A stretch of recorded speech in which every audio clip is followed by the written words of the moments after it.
I've spent a month now whining on my videos on Dandadan about how the show just doesn't feel the same, or how I miss characters and relationships from last season. And honestly, as a random person spouting my opinions on the internet, it probably seems likely that I would never be satisfied, and might have even been feigning some of my discontent for, well, content. But let me tell you, lest you think I am doomed to dislike this season of Dandadan, this episode ripped, man. 24 minutes bouncing between every tone that the show has juggled from the start. Sometimes it was creepy, sometimes it was funny, sometimes it was heartfelt, sometimes it was tense. Far and away the best episode of the season, in my opinion.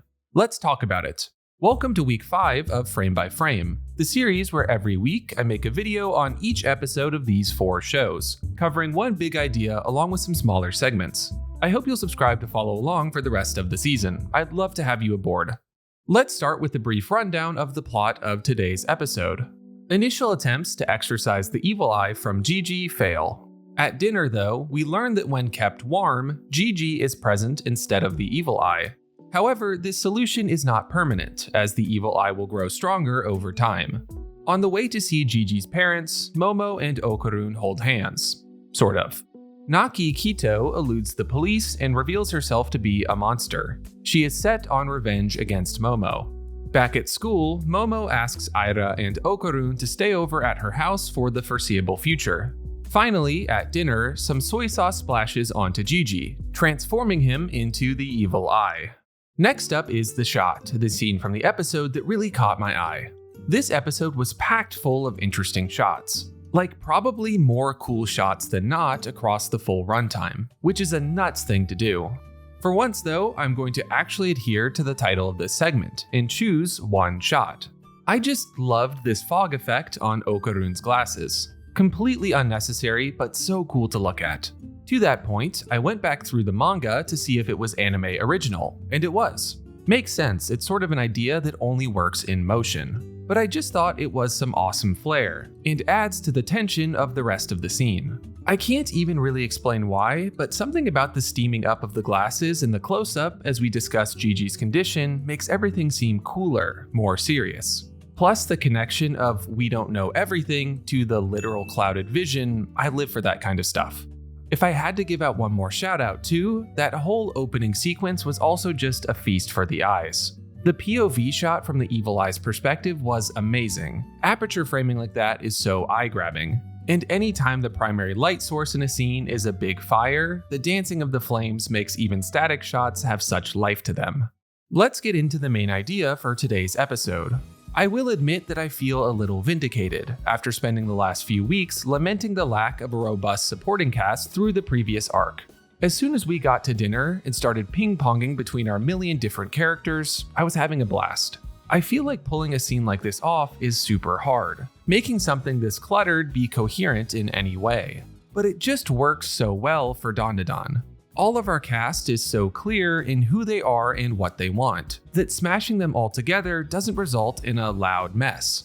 And the way that the visuals also layer everyone together is in perfect harmony with the dialogue. The layering doesn't stop with the characters though. We also get all of our minor plots and relationships layered in with everything else. Having the major stakes of Gigi threatening to explode into the evil eye at any moment could dominate the story, but I love how it sort of nestles into its own spot instead. It gives us space to have that quiet moment between Momo and Okarun in the car, which you already know before I say it that I was a big fan of.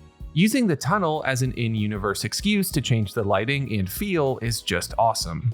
But even something like having the TV in the hospital justify cutting out to Naki Kito is so much slicker than just cutting out there outright.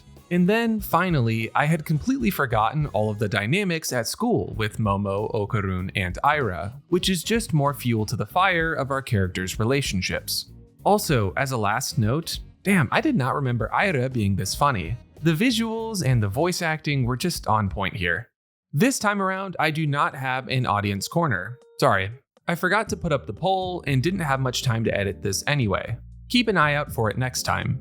But while I do have you here, I wanted to flag that some changes may be coming to Frame by Frame soon. As we approach the halfway point of the season, I am thinking about other video projects outside of just Frame by Frame.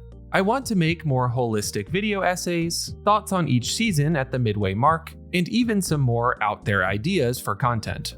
But with frame by frame, I just don't have the time to do any of that. So my plan right now is to try out a pared back version of the series next week and see how it does. I will be looking for your feedback though, so please don't hesitate to let me know what you think when I start rolling out those new episodes. Thanks. Our last segment today is my one big question looking ahead. With the evil eye back in full force, I guess I'm just curious to know how much of the next episode is going to be spent fighting him. As you can imagine from how much I raved about this episode, I am not really hoping for another long, drawn-out fight sequence. But that's being a bit unfair, I think. It's an action show after all, and some of the sequences from last season were real highlights for me. So I'll go into it optimistically at the very least.